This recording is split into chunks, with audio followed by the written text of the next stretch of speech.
नमस्कार, आप देख रहे हैं रिपब्लिक भारत। मैं हूं आपके साथ सृष्टि पांडे। पश्चिमी उत्तर प्रदेश में एक तरफ गढ़मुक्तेश्वर में योगी आदित्यनाथ तो दूसरी ओर मुजफ्फरनगर में जयंत और अखिलेश ने साझा प्रेस कॉन्फ्रेंस करते हुए चुनाव आयोग पर भेदभाव का आरोप लगाया। उधर गढ़मुक्तेश्वर में योगी आदित्यनाथ ने माफिया राज पर एक बार फिर से प्रहार किया है। पहले अपराधी सिर चढ़ करके किसी भी व्यापारी का अपहरण कर लेता था, राह चलते हुए व्यक्ति को गोली मार देता था। आज वही अपराधी गले में तख्ती लटका करके चलता है कि साहब जान बकस दो, अब सब्जी बेचूंगा। आपने देखा होगा ना कई जगह। और इसीलिए भाइयों बहनों में यही कहने के लिए आया हूं, सरकार चलाने के लिए सोच ईमानदार चाहिए, मतलब सोच ईमानदार तो काम दमदार। और इसीलिए मैं आप सबसे अपील करने के लिए आया हूं।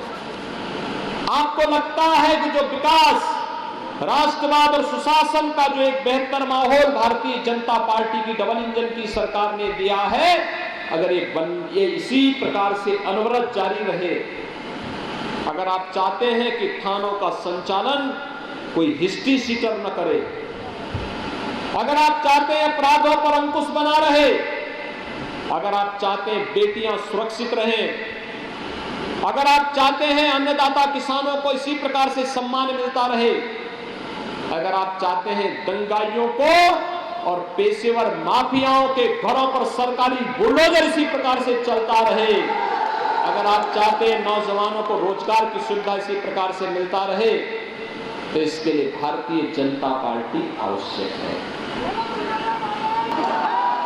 इससे कई खानदान हो, एक ही पार्टी के, एक ही परिवार के अध्यक्ष भी बनेंगे, महामंत्री भी बनेंगे, सब कुछ एक ही परिवार के बनेंगे। यहाँ पे तो भारतीय जनता पार्टी अपने आप में 25 करोड़ लोगों का एक परिवार है। इसमें एक सामान्य कार्यकर्ता भी आज विधायक होगा, कल मुख्यमंत्री होगा, परसों मंत्री होगा, कोई भी कार्यकर्ता इस भारतीय जनता पार्टी अभी भी पुराने ही मुद्दे उठा रही है, उनके नेता पुराने ही सवाल उठा रहे हैं। कम से कम भारतीय जनता पार्टी को इस समय आगे कैसे बढ़ें, जहां बड़े पैमाने पे बेरोजगार हैं। आप देखिए क्या हुआ है बिहार में, क्या हुआ है अयोध्या प्रयागराज में, कितने बड़े पैमाने पे नौजवान बाहर निकल करके आए। किसकी जिम्मेदारी थी परीक्षा को सही ढंग से कराना?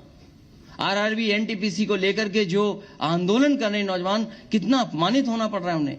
सवाल यह है कि नौजवानों को नौकरी रोजगार मिलेगा कि नहीं मिलेगा, लेकिन भारतीय जनता पार्टी से बात नहीं करना चाहती है। कि उत्तर प्रदेश के अधिकारियों को लगाया गया है कि वो दबाव बना करके और उनके वोटर आईडी ले लें या आधार कार्ड ले लें, और हो सकता है जिस तरीके से जिला पंचायत में अधिकारियों ने मन मर्जी से वोट दिलवाए थे, इसमें भी लोगों पर दबाव बना रहे हैं। हम भी लेकर के चुनाव को इस बात को देंगे।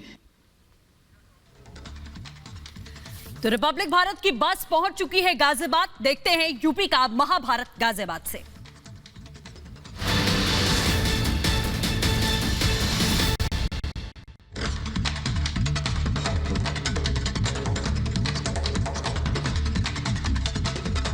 नमस्कार, आप देख रहे हैं रिपब्लिक भारत। मैं हूं आपके साथ अनुपमा झा। रिपब्लिक भारत और कुएप की बस का सिलसिला लगातार जारी है और आज हम पहुंच चुके हैं औद्योगिक नगरी गाजियाबाद में, ये जानने के लिए कि आखिर यहां की हवा किस तरह बहती हुई नजर आ रही है।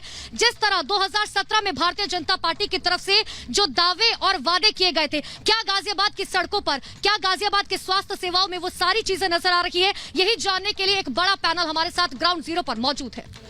नमस्कार, मैं हूं आपके साथ वैभव मिश्रा। गाजियाबाद आज रिपब्लिक भारत और कुएप की बस पहुंची है ये जानने, ये समझने के लिए कि यहां का सियासी माहौल क्या है, क्योंकि 2017 में 5 की 5 विधानसभा बीजेपी के खाते में गई थी, लेकिन जो सोचकर जनता ने बीजेपी को वोट दिया था, क्या उन उम्मीदों पर बीजेपी खरी उतरी है, उसको लेकर बातचीत की जाएगी। हमारे साथ एक बड़ा पैनल जुड़ा हुआ है। सबसे पहले अपने पैनल से आपको इंट्रोड्यूस करवा दें। हमारे साथ बीजेपी से रिजवान खान मीर, जो आपसे बस थोड़ी देर बाद जुड़ेंगे हमारे साथ।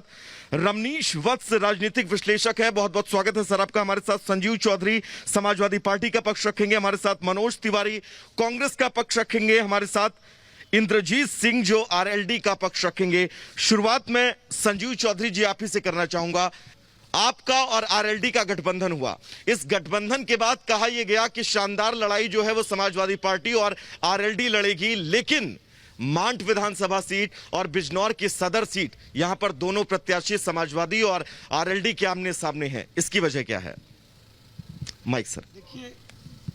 देखिए ये तो हमारे राष्ट्रीय अध्यक्ष ही बता पाएंगे इस बारे में तो कि वो क्यों हैं, लेकिन जहां तक अभी आपने कहा कि उत्तर प्रदेश में जो एक ये तानाशाही सरकार चल रही है भारतीय जनता पार्टी की, भारतीय जनता पार्टी बहुत ही झूठी पार्टी, इन लोगों ने इस देश को प्रदेश को ठग चुके हैं। ये उत्तर प्रदेश की जनता इनको नकार चुकी है, क्योंकि अभी कल छात्र अगर अपना हक मांगते हैं तो छात्रों पे लाठी बजाते हैं। ये तो आपने भी देखा, आपके चैनल ने भी दिखाया।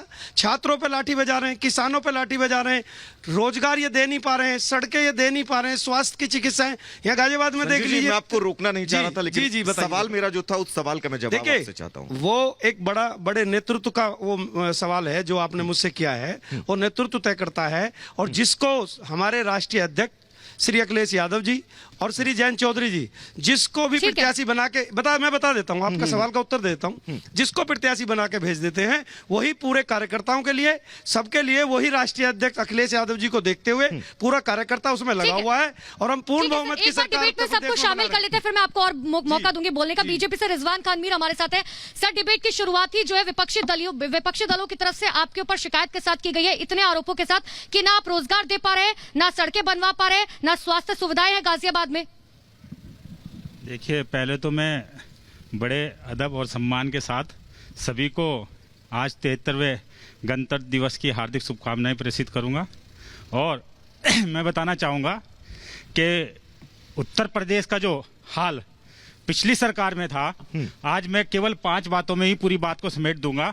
आज अपराध किस लेवल पे हैं, योगी जी के आने से उत्तर प्रदेश के अंदर अपहरण की जो मंडी चलती थी, फिरौती की जो मंडी चलती थी, वो मंडी समाप्त करने का काम अगर किसी ने किया है तो योगी आदित्यनाथ जी ने किया है। वो व्यापारी यहाँ इंडस्ट्री लगाने के लिए डरता था, व्यापारी के हृदय के अंदर वो एक भय का जो वातावरण था, आज विदेश से इन्वेस्टमेंट सीधा आ रहा है। आज शिक्षा का स्तर भी सुधरा है। हमने इतने उत्तर प्रदेश बहुत बड़ा प्रदेश है, किंतु यहाँ मुफ्त टीकाकरण करवाने का काम किया है योगी आदित्यनाथ जी ने। रिजवान जी, लेकिन इस बात को तो आप मानेंगे ना कि जो गाजियाबाद के लोग हैं उन्हें दिल्ली जाना पड़ता है, चाहे स्वास्थ्य सुविधा की बात करें, चाहे शिक्षा की बात करें, मेडिकल की बात करें, हर चीज के लिए उन्हें दिल्ली जाना पड़ता है। देखिए, दिल्ली जाने के लिए मैं आपको बता देना चाहता हूं, पहले जब तक भारतीय जनता पार्टी की सरकार नहीं थी, गाजियाबाद से दिल्ली जाने के लिए 1.5 घंटे का समय लगता था। लेकिन हमने यहाँ पेरीफेरल हाईवे दिया, दूरी कम कर दी, लेकिन सुविधाएं नहीं दे पाए। नहीं, सुविधाएं भी, संपूर्ण सुविधाएं गाजियाबाद के अंदर उपस्थित है। आज दिल्ली के अंदर जो हाल है, आज आप गाजियाबाद की अगर तुलना करें, अभी आप जिस क्षेत्र में आप यहाँ पे कार्यक्रम कर रहे हैं, इसी क्षेत्र में आप सड़कों का निर्माण देखिए, दिल्ली से बेहतर है। इसी क्षेत्र में सीवर की व्यवस्था देखिए, दिल्ली से बेहतर है। इसी क्षेत्र के अंदर आप विकास के तमाम कार्य देखिए, दिल्ली से बेहतर है। ठीक है, इसका जवाब मैं मनोज तिवारी से ले लेती हूँ, कांग्रेस से हमारे साथ जुड़े। मनोज तिवारी जी, बताइए, जितनी बातें रिजवान जी कह रहे हैं समझ आ रही है क्या? क्योंकि हमने तो हमेशा देखा है कि 80% लोग जो गाजियाबाद के हैं वो दिल्ली जाते हैं, चाहे स्वास्थ्य की बात करें, शिक्षा की बात करें, मेडिकल की बात करें, किसी भी चीज के लिए दिल्ली जाते हैं। देखिए, सबसे पहले तो मैं एक बात कहना चाहूँगा कि बीजेपी बहुत ही झूठी पार्टी, उसका एब्रिविएशन है, और रिजवान साहब उसको रिप्रेजेंट कर रहे हैं। जहाँ तक सवाल गाजियाबाद का है, मुझे लगता है कि इंदिरापुरम और इस साइड गाजियाबाद से अगर आप जाएं दिल्ली की तरफ, तो उन सड़कों की स्थिति को देख लीजिए। और मुझे ये लग रहा है, मुझे तो बहुत हंसी आ रही है कि 5 वर्षों के शासन में, कृपया मुझे रिजवान साहब ये बताएं कि गाजियाबाद में किन सड़कों का निर्माण इन्होंने किया है, और उसकी क्वालिटी जो है बहुत बेहतर और उम्दा है। जो भी निर्माण हुआ इसकी पूर्ववर्ती सरकार और जो दिल्ली से जुड़ी, नाम बता दीजिए, मैं रिजवान जी से सवाल है, कौन सी सड़कें मैंने बोला तो कि इंदिरापुरम की सड़क देख लीजिए, यहाँ से अगर आप इंदिरापुरम से दिल्ली को जोड़ने वाली जो सड़क है उसकी स्थिति को देख लीजिए, यहीं से आप बाहर निकलिए वसुंधरा से बाहर विधानसभा में आता है और साहिबाबाद विधानसभा नहीं, मैं बताना चाहता हूँ, आपका डाटा करेक्ट करना चाहता हूँ, 2000 किलोमीटर सड़क है, 2000 किलोमीटर सड़क है पिछले 5 सालों में केवल इस विधानसभा में। सबको शामिल कर ले एक बार चर्चा में, फिर आप अपनी बात रखिएगा। एक राष्ट्रीय दल को रिप्रेजेंट कर रहे हैं तो सुनने की क्षमता रखिए। ठीक है सर, मैंने अपनी बात क्या पूरी बोला कीजिए, कि बात जिन सड़कों की स्थिति है वो बहुत ही खराब है, बहुत ही बदतर स्थिति में है, और जो निर्माण कार्य हैं वो निर्माण कार्य बिल्कुल अधूरे पड़े हुए हैं। और दूसरी बात, मैं एक बात और भी कहना चाहता हूं कि गाजियाबाद के लोग दिल्ली सिर्फ सड़कों और अन्य चीजों के लिए नहीं जाते, नौकरी के लिए भी जाते हैं। अनएम्प्लॉयमेंट की स्थिति मैं आपको बताता हूं, 23.2%, इसको रिजवान साहब जरा नोट कर लीजिएगा, 23.2% अनएम्प्लॉयमेंट एनसीआर एरियाज में बढ़ा है, उसमें गाजियाबाद भी आता है। तो ये एम्प्लॉयमेंट की स्थिति है। ठीक है, इंद्रजीत सर भी कुछ कहना चाह रहे हैं। सर मैं लौट रहा हूं आपके पास। इंद्रजीत जी कहिए। रिजवान साहब बड़े अच्छे वक्ता हैं और कह रहे थे 4 ही बातों में पूरा कर दूंगा, तो मैं भी इन्हीं 4 ही बातों में इनको दिखा देता हूं कि तुम कहाँ खड़े हो और किस मद में आप वोट मांगने जा रहे हो। यहाँ से 5 किलोमीटर दूर हिंडन का पुल है, वो पिछले 4.5 साल जब से इनकी सरकार चल रही है, ये सड़कों का, ये आसमान को नीचे और जमीन को आसमान पे ले जाने की बात करने में माहिर है ये पार्टी। ये पुल, हिंडन का पुल अभी बंद पड़ा है, वो नहीं चालू करा पाए, जो गाजियाबाद के अंदर इनके सारे विधायक हैं, केंद्रीय मंत्री हैं, सांसद हैं, राज्यसभा मेंबर हैं। एक तो बात ये पूरी हुई। दूसरा, इन्होंने कहा law and order. Law and order आपने उन्नाव भी देखा है, आपने अभी हमारे आदरणीय जयंत चौधरी जब उस बिटिया का हाल पता करने गए थे तो आपने लाठी भाजते हुए देखा है। आप जाति विशेष को लेकर लाठियां भाजेंगे और उसको बढ़िया कानून व्यवस्था बता देंगे, ये आपके लिए बढ़िया हो सकती है, जनता के लिए बढ़िया नहीं हो सकती। एक बात, ये यहाँ से 3 किलोमीटर दूर गाजीपुर पे आज अमित शाह जी 250 जाट समाज के लोगों के साथ भाईचारा बात कर रहे हैं। ये 7 किलोमीटर दूर इनका कोई मंत्री, संतरी, कार्यकर्ता किसी किसान भाई से मिलने के लिए 14 महीने में नहीं गया। 700 किसान मारे गए। बीजेपी तो कह रहे हैं ना कि सर 7 मिनट के लिए, इंद्रजीत जी सवाल सुनिए ना। 7 मिनट के लिए इंद्रजीत जी सवाल सुनिए ना। जिस किसान के बाहर सर, जिस बैठक का आप जिक्र कर रहे हैं, इंद्रजीत जी जिस बैठक का आप जिक्र कर रहे हैं, उसमें अमित शाह ने कहा कि जाट समुदाय का हित सिर्फ भारतीय जनता पार्टी कर सकती है। मैं बताता हूँ। देखिए कारण क्या है, जहां इनके दल के अंदर जितने भी हमारे जाट समाज के नेता हैं, विधायक हैं, एमपी हैं, एमएलए हैं, मंत्री हैं, वो भी पता नहीं कौन सी कुंभकर्ण की नींद सोए हुए थे। किसी विधायक ने, किसी कार्यकर्ता ने, किसी नेता ने, अभिनेता ने, बीजेपी के नेता ने अगर कोई इस्तीफा दिया हो कि हमारे समाज के साथ अन्याय हो रहा है, तो मैं बताऊं, इन्होंने सबको बंधन बना के रख रखा था, किसी के मुंह में आवाज नहीं थी। मैं कह रहा हूं 7 मिनट के लिए अगर इनका कोई कार्यकर्ता से लेकर नेता तक किसी किसान भाई के जाके आंसू बांटता कि आप हमारे बीच का किसान, आंधी में, तूफान में, बारिश में, आंधी में और ठंड, कड़कड़ाती सर्दी में, इंद्रजीत जी लौटेंगे आपके पास। रमनीश जी को भी चर्चा में शामिल कर लेते हैं। इंद्रजीत जी लौटेंगे, रमनीश जी को भी चर्चा में शामिल कर लेते हैं। रमनीश जी, रिजवान सर लौटेंगे आपके पास। 10 दिन पहले सर राजनीतिक रैली नहीं है सर, प्लीज सबको बोलने दीजिए। सवाल यही है, क्योंकि बीजेपी का यह कहना है कि तमाम उन्होंने विकास के काम किए, लेकिन विपक्ष का कहना है कि धरातल पर कुछ नहीं है।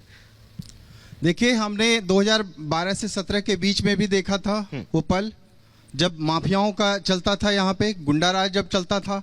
आज भी वर्तमान में हमने देखा 2017 से 22 में किस तरह के विकास में, चाहे गाजियाबाद की कर लेते हैं बात, सर प्लीज मास्क, लोनी में आपने देखा विकास, चाहे मुरादनगर में आपने देखा, जितने भी 5 विधानसभा क्षेत्र में आप घूम करके जाकर के देखिए, विकास के कार्य को यदि आप करते हैं तो जनता भी जानती है और हम सब दिखता है, वो छुपाने की जरूरत नहीं है। ये व्यक्तिवाद, परिवारवाद और वंशवाद की परिपाटी चलने वाला समाजवादी पार्टी नहीं है। यहाँ पे एक संघीय ढांचे के आधार पे चलती है सरकार, और उसी के आधार पे चलता है। और आप देखिए, विकास के कार्य की बात करें तो विकास हमें अच्छी तरह से याद है कि 2017 से पहले किसका विकास हुआ था? अतीक अहमद का विकास हुआ था, मुख्तार अंसारी का विकास हुआ था, आजम खां जैसे लोगों का विकास हुआ था, माफियाओं का विकास हुआ था, जिनके वजह से आपने देखा होगा कि 55,000 पूरा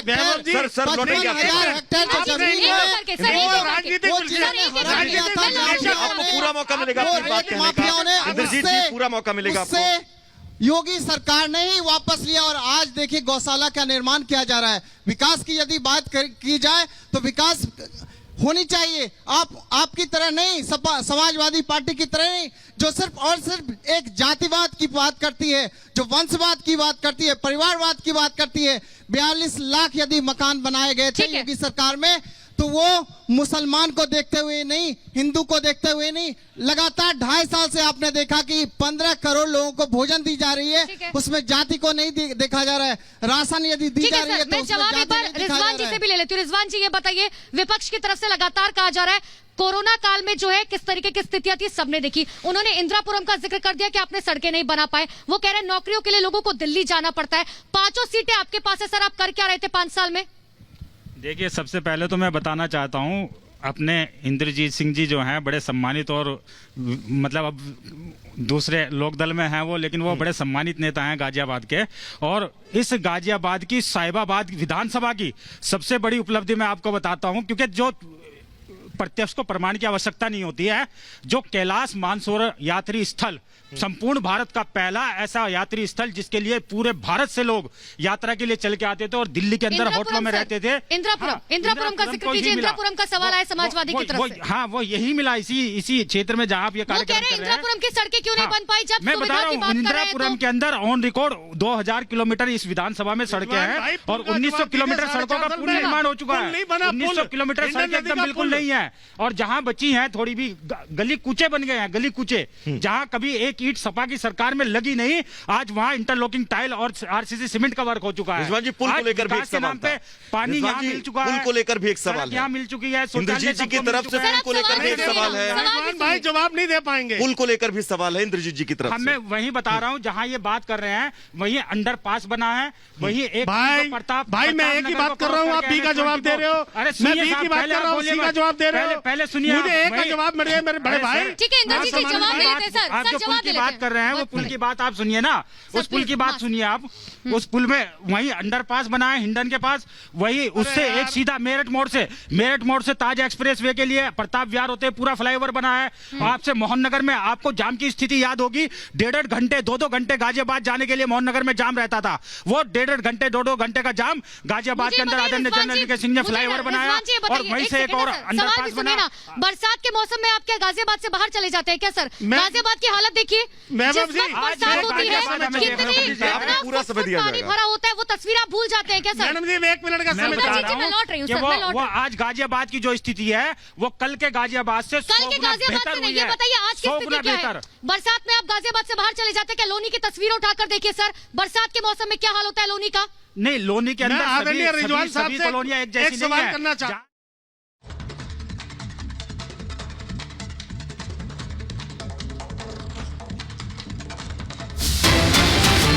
वक्त की बड़ी खबर आपको बता दें, अखिलेश की उड़ान में देरी का मामला। अखिलेश की कमर्शियल उड़ान थी, सूत्रों के हवाले से बड़ी खबर आपको बता दें, कमर्शियल उड़ान के कारण यह देरी हुई है। किसी भी वीवीआईपी मूवमेंट की कोई जानकारी नहीं दी गई थी। सूत्रों के हवाले से यह बड़ी खबर आपको बता दें, अखिलेश की उड़ान में देरी का यह पूरा मामला, जो ऑफिशियल स्टेटमेंट अब निकलकर सामने आ रहा है। कमर्शियल उड़ान की वजह से यह देरी हुई थी। बीसीएएस के सूत्रों के हवाले से यह बड़ी खबर हम आपको बता रहे हैं, अखिलेश की उड़ान से जुड़ी हुई यह बड़ी खबर। हालांकि अखिलेश यादव ने ट्वीट करके तमाम बड़ी बातें कही थी, तमाम बड़े आरोप यहां लगाए गए थे। मुजफ्फरनगर के लिए उड़ान भरनी थी, लेकिन 10 मिनट देरी हुई और उसके बाद में अखिलेश यादव ने जो ट्वीट किया उसके बाद ये बड़ी खबर सामने आई। एग्जीक्यूटिव एडिटर ऐश्वर्य कपूर हमारे साथ जुड़ चुके हैं। ऐश्वर्य, ये खबर अब सामने आ रही है कि कमर्शियल उड़ान की वजह से देरी हुई थी, लेकिन अखिलेश यादव ने तमाम ट्वीट्स किए थे और बड़े आरोप लगाए थे।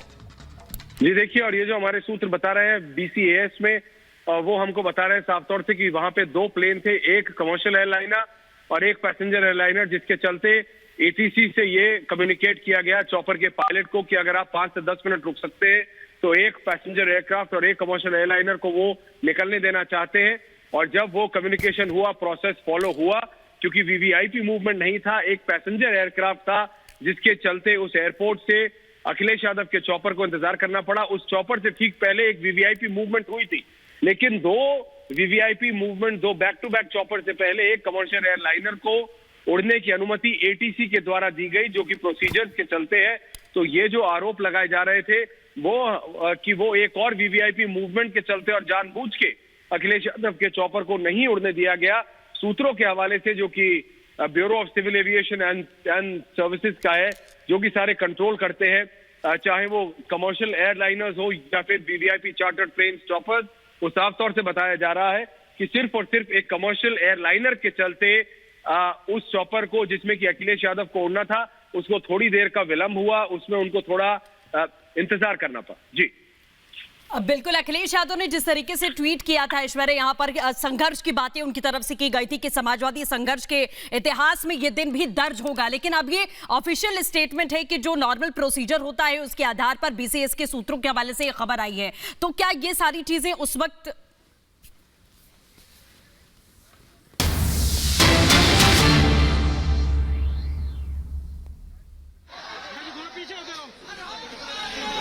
डोर टू डोर कैंपेनिंग की तस्वीरें इस वक्त हम आपको लगातार दिखा रहे हैं। आप बीजेपी अध्यक्ष जेपी नड्डा की तस्वीर इस वक्त देख पा रहे हैं, जो लगातार यूपी के बरेली में इस वक्त जेपी नड्डा का ये प्रचार है। तस्वीरों के जरिए आप देख सकते हैं भारतीय जनता पार्टी इस वक्त डोर टू डोर कैंपेनिंग के जरिए जनता तक पहुंच रही है। वो पर्चे भी बांटे जा रहे हैं जिसमें उपलब्धियां लिखी हुई हैं, योजनाएं लिखी हुई हैं। घर घर तक पहुंचने की कोशिश जो है वो यहाँ बीजेपी की ओर से की जा रही है। तो इस वक्त तमाम जो दिग्गज है भारतीय जनता पार्टी के, एक तरफ योगी आदित्यनाथ को आपने देखा जो आज गढ़मुक्तेश्वर में थे, एक तरफ आप गृह मंत्री अमित शाह को आपने देखा जो आज उत्तराखंड में थे, और बरेली में इस वक्त आप ये तस्वीरें देख रहे हैं जो बीजेपी अध्यक्ष जेपी नड्डा की तस्वीर है। डोर टू डोर कैंपेनिंग यहाँ पर भारतीय जनता पार्टी की जोर शोर से शुरू है। तमाम जो स्टार प्रचारक हैं वो इस वक्त मैदान में उतरे हुए हैं। ये तस्वीरों के जरिए आप देख सकते हैं कि घर घर जाकर पर्चा बांटने का डोर टू डोर जो कैंपेन है वो यहाँ पर करते हुए बीजेपी अध्यक्ष जेपी नड्डा इस वक्त दिखाई दे रहे हैं। बीजेपी की जो उपलब्धियां रही हैं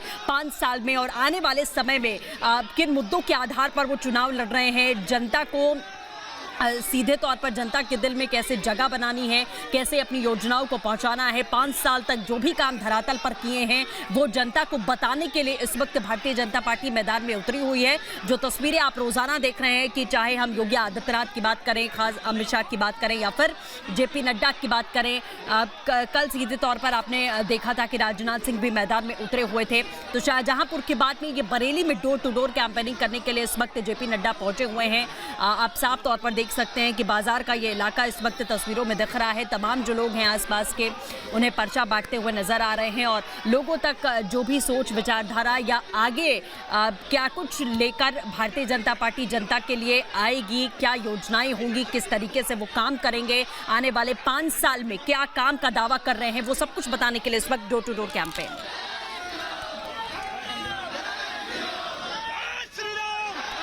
चलिए सीधे रुक करते हैं यूपी का महाभारत गाजियाबाद से। कुछ उद्घाटन जो है या शिलान्यास अखिलेश यादव ने किया है, तो कह दीजिए कि आकाश के बिजली भी जो अखिलेश यादव ने लेकर आए थे। बाबा जी को नींद नहीं आ रही है।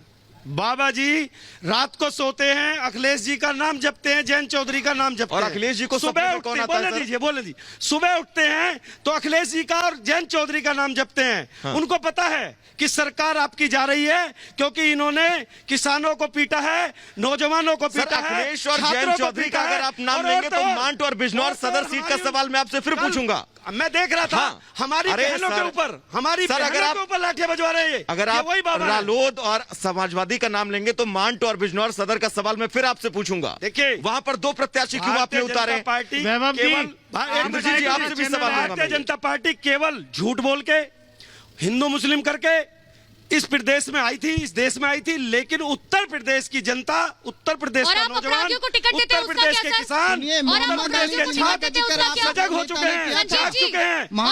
रोजगार छीन लिया। महाशय मुसलमान की चर्चा, मोहम्मद अली जिन्ना की चर्चा आप ही के नेता ने किया था। अखिलेश यादव ने उन अंग्रेजों से पूछना चाहिए, उन अंग्रेजों से इमरान हुकूमत है। भारतीय जनता पार्टी महाशय आपने कहा ना मुसलमानों की चर्चा, मुसलमानों की चर्चा सबसे ज्यादा आप ही की पार्टी करती है कि सरकार कम से कम खाना भी नहीं देते। आजम खान को आपने टिकट दिया जेल के अंदर, आजम खान के लड़के को आपने टिकट दिया। इनकी पूरी दुर्गति हुई। अगर आप हमारे सवालों का जवाब नहीं देना चाहते, सवाल खड़े कर रहे हैं तो जवाब देना तो बनता है ना, जवाब देना तो बनता है ना, जवाब भी सुनना चाहिए। एक सेकंड सर, ये बताइए आप अपराधियों को टिकट देते हैं उसका क्या? आप अपराधियों को टिकट देते हैं उसका क्या? अगर आप अपराधियों की बात करेंगे, रफीक अंसारी आप यही जवाब देंगे। अगर आप अपराधियों की बात करेंगे तो 80% अपराधी आप जांच करा लीजिए भारतीय जनता आंकड़ा पार्टी में। दिखाइए सर, आंकड़ा दिखाइए, आंकड़ा दिखाइए, आंकड़े के साथ बात कीजिए। 80% हम आंकड़े निकाल लीजिए, संजीव आंकड़े जी, निकाल लीजिए। आप समाजवादी को आप रिप्रेजेंट आंकड़े कर रहे हैं निकाल यहाँ पर। लीजिए। आप आंकड़े निकाल लीजिए। सर इनके सर सुनिए, जितने ज्यादा अब आपने आप बात डाइवर्ट कर रहे हैं, आप बात डाइवर्ट कर रहे हिंदू हैं, मुसलमान आप बात करेंगे। डाइवर्ट कर रहे ये हैं। संजीव जी, सवाल मुहर्रम आपसे अली ये के ऊपर है। है, आपसे सवाल नाहिद हसन को लेकर पूछा गया, इमरान मसूद को लेकर पूछा गया। Sir please, sir please, sir please, Imran Masood को लेकर आपसे सवाल पूछा गया, आपको अतीक अहमद को लेकर सवाल पूछा जाएगा, आजम खान को लेकर सवाल पूछा जाएगा, लंबी लिस्ट है सर, इस पर जवाब दीजिए ना। आप चुप करिए। मैं कह रहा हूँ साहिबाबाद में जो गठबंधन के प्रत्याशी हैं, मैं जवाब दूंगा, शर्मा, मैं जवाब उन पे भी दूंगा। 300 नाहिद हसन हमारी पार्टी के विधायक हैं। मैं इंद्रजीत जी के पास जाऊंगी। संजीव जी, चुप करिए। संजीव जी ऐसे नहीं होगा। मैं जवाब दे रहा हूँ, इनका चुप करिए, इनका चुप करिए ना। और ग्रेजुएट विधायक के सामने नाहिद हसन, आप गिनती वाले दिन देखना, सुबह के 11 बजे आपके सामने रिजवान जी, गिनती वाला दिन भी आएगा, ज्यादा दूर नहीं है। नाहिद हसन हमारी पार्टी के विधायक हैं। हमारे राष्ट्रीय अध्यक्ष जी ने उन्हें टिकट दिया। ये नींद की गोली खा के भारतीय जनता पार्टी के लोग सोए हुए थे, उससे पहले इन्हें नहीं पता था कि उनके ऊपर मुकदमे हैं। आपको तो पता था, आपको तो पता था, बोलने तो दीजिए, आपको पता था ना सर, बोलने तो क्यों बोलने दो सर ना? जब उनको टिकट दिया गया, इन्होंने 2 घंटे के अंदर ये घबरा करके उनको जेल भेज दिया।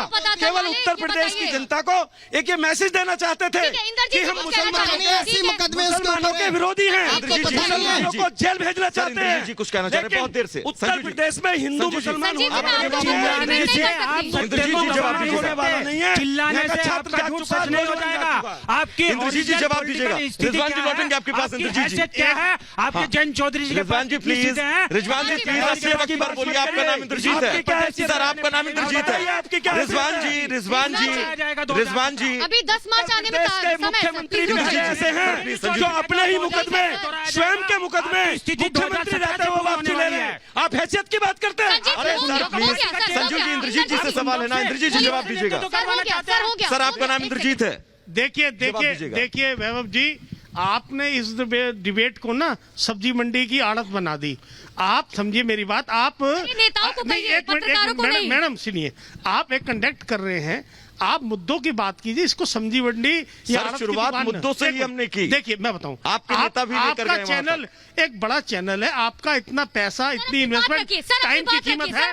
मैं आपसे ये कहना चाह रहा हूँ, मुद्दे देखिए, मुद्दे की बात ये मैं आपको बताता हूँ। 2 मिनट चुप रहिए, मेरे बीच में कोई ने बोला, मैं नहीं बोला। इंद्रजीत जी एक बात रखिएगा। देखिए अभी माननीय मुख्यमंत्री जी ने, जो पूरे उत्तर प्रदेश के मुख्यमंत्री हैं, किसी एक पार्टी के नहीं, अभी 403 वैनों को उन्होंने झंडी दिखाई प्रचार के लिए। मैं ये कह रहा हूं कि ये 403 वैन को 1 मिनट में तो बन नहीं गई। अभी हाल ही में 1 साल के अंदर कोरोना में ऑक्सीजन को लेकर जिस तरीके की मौतें हुई हैं, हॉस्पिटल्स के बाहर लाशें पड़ी नहीं है, ऑक्सीजन गुरुद्वारों ने उपलब्ध कराई है। और जिसमें पूरे गुरुद्वारों का, हमारे इंदिरापुरम गुरुद्वारे का नाम, गाजियाबाद सिंह सभा का नाम पूरे वर्ल्ड में हुआ है। ये 403 तो वैन बना दी, उस पर इस टाइम इनके पास सुविधाएं उपलब्ध नहीं करा सकी। एक बात, 5000 का इंजेक्शन 1 लाख रुपए तक का बिका, सब मौन थे। हमारे गाजियाबाद स्वास्थ्य मंत्री जी रहते हैं, वो नींद में सोए हुए थे, वो अपने फार्म हाउस पे आराम कर रहे थे। 5000 का इंजेक्शन 1 लाख में भी मिला नहीं। एक बात। दूसरी बात, ऑक्सीजन नहीं मिली। तीसरी बात, गाजियाबाद में एक जांच कमेटी बनाई गई, उस जांच कमेटी में 11 हॉस्पिटल्स के नाम आए कि इनको चिन्हित किया गया कि इनके ऊपर कार्रवाई होगी, इन्होंने एक्स्ट्रा पेमेंट ली है और पैसा लेकर एडमिशन दिए हैं, और जिनकी सोर्स थी उनको एडमिशन दिए। 11 में से अगर 11 हॉस्पिटल में 11 रुपए का भी जुर्माना इन्होंने लगाया हो, तो मैं आज, यानी कि इंद्रजीत जी कुल मिलाकर कोरोना को लेकर अनियमितताओं का सवाल है। जवाब रिजवान जी आपसे मैं लेना चाहूंगा। देखिए, सबसे बड़े, मैं पहले तो ये बताना चाहूंगा कि ये इतनी बड़ी विपदा थी। यहाँ अमेरिका जैसा देश, ब्रिटेन जैसा देश, यहाँ पहले भी आई है विपदा। आप समझिए, इससे पहले भी आई है। आप समझिए, बोलने का मौका दीजिए। बिल्कुल सभ्य लैंग्वेज में बोल रहा हूँ। बड़ी बड़ी अर्थव्यवस्था है यहाँ फेल हो गई, लेकिन एकमात्र देश, भारत देश ऐसा था जहाँ ये कोरोना जैसी इतनी बड़ी विपदा को कंट्रोल कर लिया मोदी जी के नेतृत्व ने। और मैं बताना चाहता हूं, इसी साहिबाबाद विधानसभा और इसी क्षेत्र का, वहां दिल्ली के मुख्यमंत्री अरविंद केजरीवाल जी ने मजदूरों के अंदर, मैं कह रहा हूं ना, रिजवान भाई अपने अपने वतन मिलेगी। आप ही के सवाल का जवाब। तब इसी भारतीय जनता पार्टी और इसी ब्रज विहार मंडल के लोगों ने उन मजदूरों को चप्पलें मुहैया कराई। मेरी भारतीय जनता पार्टी और संघ परिवार के लोग सड़कों पे थे, जो उनके भोजन की व्यवस्था करवा रहे थे, उन्हें घर पहुंचने के लिए इन्हीं बाबा जी ने, इन्हीं योगी आदित्यनाथ जी ने बसें उपलब्ध करवाई, सवाल वो पूछ रहे हैं, इसमें बसें उपलब्ध करवाई। सवाल वो पूछ रहे हैं, ऑक्सीजन का सवाल पूछ रहे हैं, आप क्या बोल रहे हैं? मैं बता रहा हूँ ना, जो गुरुद्वारे की बात आप कर रहे हैं, इसी बरिजबिहार मंडल में वो पड़ता है, इसी मंडल के अध्यक्ष आदरणीय सुधीर त्यागी जी ने, इसी मंडल से हमारे कंवलजीत सिंह जी ने, और मैं खुद आप पूछना उनसे, आपने जितेंद्र सिंह संधि जी से, आप समझिए, बता देंगे काम क्या किया है? जितेंद्र सिंह संधि मैं बता रहा हूँ ना, मैं खुद कोरोना पीड़ितों की सहायता के लिए वहाँ पे लगा हुआ था, उन मजदूरों के लिए लगा हुआ था। आंकड़ों पे बात कीजिए। हम मैं आंकड़ों की बात मुझे ये बता रहा हूँ। बताइए कितने ऑक्सीजन दिए गए थे, कितने इंजेक्शन दिए गए थे, जो सवाल इंद्रजीत जी ने पूछा है, इस बात का जवाब मैं दीजिए। आपको बता रहा हूँ कि जिस आपने प्रकार से 403 वैन तैयार करी, भारत उसके लिए तैयार नहीं था, क्यों नहीं तैयार करी? कांग्रेस की सरकार, उस टाइम सपा की सरकार ने, सपा की सरकार पे आप सर क्यों जाते हैं? सपा की सरकार पे आप क्यों जाते हैं? कोरोना काल के दौरान आपको ज्यादा दूर जाने की जरूरत नहीं है। गाजियाबाद के अस्पतालों को अगर आप देख लेंगे ना, तो आपको आपके सवाल का जवाब मिल जाएगा। मुझे एक सेकंड, रिजवान जी भाषण चल रहा है ये, एक सेकंड ना, एक सेकंड रिजवान जी रुकिए, रुकेंगे नॉन स्टॉप आप बोले जाएंगे। भाषण चल रहा है ये, क्या आप बोलते रहेंगे? सवाल अगर पूछा गया तो जवाब दीजिए, वरना मैं दूसरे गेस्ट के पास जाऊं। नहीं, मैं बता रहा हूँ ना, जिस प्रकार से कोरोना जैसी विभत्स परिस्थिति को आज डबल इंजन की सरकारों ने कंट्रोल किया, आप जवाब नहीं दे पाएंगे रमनीश जी, नहीं हुआ, आप जवाब नहीं दे पाएंगे। मेरे सीधा बोल 5 दीजिए। सवाल हुए शुरू से अब तक, 5 में से 1 का जवाब मैडम आप नहीं दिलवा पाए। हो गया। मैं आ रही हूँ, लौट रही सर। देखिए, कोरोना काल का दंश हम सब ने झेला है और उत्तर प्रदेश की जनता ने भी झेला है, लेकिन हम सबों को याद होगा कि विक्रमादित्य मार्ग पे माननीय अखिलेश यादव जी उसमें ट्वीट खेल रहे थे। काश वो जनता के बीच में जाकर, काश वो जनता के बीच में जाकर अखिलेश यादव तक आप क्यों पहुंच जाते हैं? अखिलेश यादव तक आप क्यों पहुंच जाते हैं? सवाल आपको लेकर था, जिम्मेदारी आपकी थी, जिम्मेदारी आपकी थी सर। गलतियां मत ढूंढो, सच्चाई अपनी तारीफ है करो कि सपा से जनता है खफा, और सपा से इसलिए खफा है क्योंकि हम सब ने देखा है कि विक्रमादित्य मार्ग पे वो ट्वीट खेल रहे थे। जहां तक जयंत चौधरी की बात है, जयंत चौधरी जाट के नेता माने जाते हैं और बागपत जाटलैंड कहा जाता है, वहां पे अहमद हामिद को इन्होंने टिकट दिया है। अरे परिवार और का ये मामला बात है, करते हैं सर टिकट पर क्यों जाइए? सवाल कोरोना के समस्याओं को लेकर सर प्लीज। पॉलिटिकल एनालिस्ट है, सर, आप पॉलिटिकल एनालिस्ट है, अपनी भूमिका मत बदलिए, अपनी भूमिका मत बदलिए सर। मुझे लगता है कि भाजपा के ठीक है, मुझे प्रवक्ता शो हैं वाइंड अप करना है सर, और मुझे शुरू शो से वाइंड अप मैं करना है। आपकी बातों को ठीक है, देख रहा हूँ सर रुक जाइए, रमनीश जी विश्लेषण कम जो है भारतीय जनता पार्टी की बातों को दोहरा रहे हैं। ठीक है, मुझे शो वाइंड अप करना है। मैं एक एक करके सबसे पूछूंगी कि आखिर बताइए आप कौन से मुद्दे लेकर जनता के बीच जाएंगे, कम समय में कम शब्दों में। सर प्लीज, शुरुआत इंद्रजीत जी से शुरुआत है सर, कम समय में। देखिए अगर आप ये शुरुआत में समझ जाते तो बहुत अच्छा होता, शुरुआत में समझ जाते डिबेट के। इंद्रजीत हमारा जी, मुद्दा ये है कि गठबंधन की सरकार बनेगी तो किसान को तुरंत उसकी गन्ने की कीमत, फसल की कीमत को तुरंत दिलाया जाएगा, जो कि पिछली सरकार 14 दिन के वायदे को फेल हो गई। एक बात, किसानों को यंत्र, सिंचाई करने के जो यंत्र है वो सस्ते उपलब्ध कराए जाएंगे, जिससे कि वो किसानी करके हम जगह जगह बड़े बड़े स्टेडियम बनाएंगे तो यूपी के, उत्तर प्रदेश के बच्चे फल फूल के और जाके ओलंपिक में से मेडल जीत के लाएं। हम पुलिस के लिए जो 24 घंटे की ड्यूटी है उसको घंटों की मतलब ड्यूटी पुलिस रिफॉर्म, किसान, तमाम मुद्दे ऐसे हैं। मनोज तिवारी जी, देखिए, उत्तर प्रदेश में देश की आधी आबादी को हम प्रमुखता से लेके आगे आना चाहते हैं, राजनीति में समुचित भागीदारी देना चाहते हैं, युवाओं की भागीदारी को सुनिश्चित करना चाहते हैं। और आज की तारीख में प्रियंका गांधी जी ने जिस तरीके की राजनीतिक शुरुआत उत्तर प्रदेश में की है, ये उत्तर प्रदेश की राजनीति की दिशा और दशा को बदलेगी। संजीव जी।